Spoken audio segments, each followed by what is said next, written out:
Next, meet Jess, a woman with 5 different identities. I'm really worried that you'll meet some people in my head that'll come forward and talk to you. All living in the same body. I've got Jamie, Jake and Ollie all around, so it's busy. When I first heard about Jess, I really didn't know what to think. Here was a young woman who was said to have 5 distinct identities, 5 different people all in the same body, and 4 of them were male. What's more, any one of them could appear at any time. Naturally, I wondered, how could all this happen? How could it possibly work? Then I was invited to spend a week with Jess and her extended family. I was expecting to meet Jess, but not quite sure who would actually be in the chair across from me. Did you have to get approval from everybody to talk to me? Kind of, yeah. I mean, just to do this entire thing, it is very much about everyone's comfortability factor. The everyone that Jess is referring to are the 4 other identities that live inside her.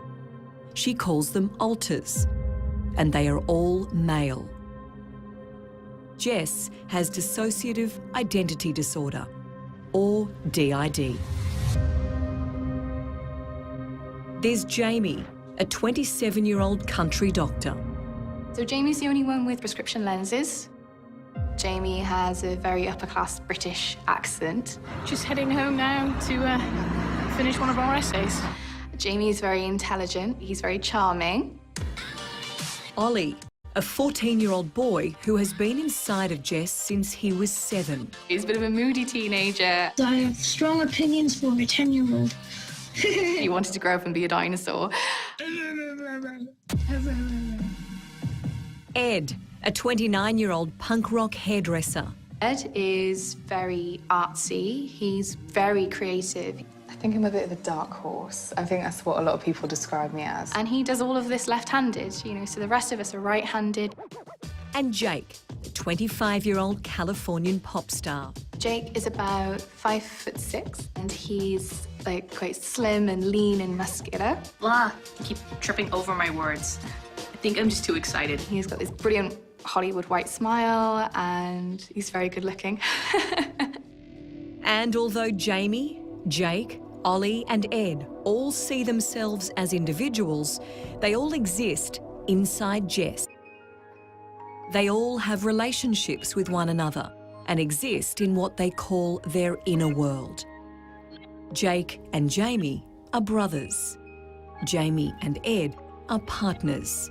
And Ollie is Jamie and Ed's son. Like most families, it's complex. The condition is, you could say it's the most primitive, fundamental survival system, which nearly always applies to overwhelming experiences for children growing up, usually from a very early age. Those extreme situations where you are powerless, when you are in extreme life-threatening situations, which the brain, in a sense, can't deal with. Jess developed her male identities as a way to protect herself after a traumatic event as a child, something she won't go into detail about. Is it unusual for all of your alters to be male? I think having males around all day, every day in my brain really helped me desensitize myself to being afraid of men. I thought, if I was a boy, what happened to me wouldn't have happened. Jess and her identities often find themselves misunderstood. I've never seen a case like this before. Misrepresented. 23 identities live in Kevin's body. Portrayed in Hollywood as something to be afraid of, something dangerous. Someone's coming for you. Who's coming? The beast. Nobody's going to hurt you. Alters are very, very unlikely to harm you. And as with any mental health condition, the likelihood is that people with mental health issues are more likely to be victims than perpetrators. And when he basically said, you know, yes, you without a doubt have DID and this is what you've been suffering with, hopefully that means I'll be taken seriously from now on.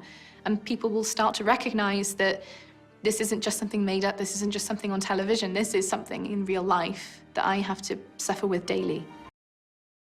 But for years, it also confused and terrified her. I'd end up in places that I didn't know where I was, and I didn't know how I ended up there. And I remember one day I was like in a dress with the highest of heels on. I had blisters all over my feet. It was raining, and I had no idea where I was or how I'd gotten there. Jess struggled to be believed and to get the help and diagnosis she needed. The next morning, Jamie invites me over. Hello. Hi. I'm Jamie. Nice to meet you. I'm Mel. Nice to meet you. Come on in. Thank you. It's striking how very different Jamie is to Jess. Come on, Fable. In you come. His accent, Gaz was telling me that you were devastatingly handsome. I am devilishly handsome. The best, actually. his mannerisms. So, yeah. Describe yourself to me physically. About 5'10", blonde hair, green eyes, a bit of a Prince Charming type, I think. My role is basically sort of like a caretaker. So I'm also like the number 2 next to Jess. Like I sort of make the decisions, make the choices, and I just look after us. Are there signals? Can you feel that one of your alters is maybe coming forward? You get that ping of something's not quite you. It can be even the fact that maybe if Ed's around, I'm realising I'm using my left hand a lot more. Or it could be, if Jamie's around, my eyesight's starting to go a little bit blurry. Or it can be even cravings for foods that I don't really like, and that means to me, oh, well, somebody else must like that, and I don't know, maybe I don't know who it is, or maybe I do. But those are sort of the clues that I look out for. Absolutely. Have full faith that I've been speaking to Jess this whole time. Yes. Have I? Yes. Yes, yeah, so there's been Jake around very close at times, but yes, still been me. Jess started to display some of the signs of a switch during our interview. How are you feeling right now? Yeah, a little dry in the mouth, but fine. Very, very foggy-headed, like there's a lot of buzzing around, a lot of talking. So I guess it's been quite hard to not concentrate as such, but to make sure I'm saying the right things. So, because I know that I've got Jamie, Jake and Ollie all around, so it's busy. Jess leaves the room to have a moment to herself. The privacy she needs to allow whoever wants to meet me next the chance to come through. Hi. Hi. The American accent tells me Jake is here. How are you doing? Okay, just... It's startling how different Jake is to the woman who was sitting down just minutes before. I got there. Okay. Not only the Hey, accent, in the corner. I didn't see you there. but body language, mannerisms, That's my day done. everything about Jake is Jake. So introduce me to Jake. Oh, gosh. I guess I'd start with the fact that I'm really, like, happy-go-lucky. I'm definitely more of an optimist. I try and have a good time no matter what we do. What does Jake do? In a world, I am a Hollywood actor, actually, and I'm also, like, a singer, just general teen idol. The best way to see how Jake imagines himself is on his social media. Describe yourself to me physically. I'm not particularly tall. I am like a pocket of fun, I guess. I'm like 5'6", and I have like olivey colored skin, like always in the sun, tan kind of look. I have like bright white teeth and bright blue eyes and brown fluffy hair that's kind of always spiky at the front. It was only after days of getting to know Jess and her alters that Ed was ready to meet me. Once again, I had to introduce myself. Well, Ed, nice to meet you. Nice to meet you, Mel. What's your relationship like with Jess? My relationship with Jess is a bit of a rocky one, but we've been working on living harmoniously and getting there. And I like to think that we're doing all right. What makes it difficult? What makes it rocky?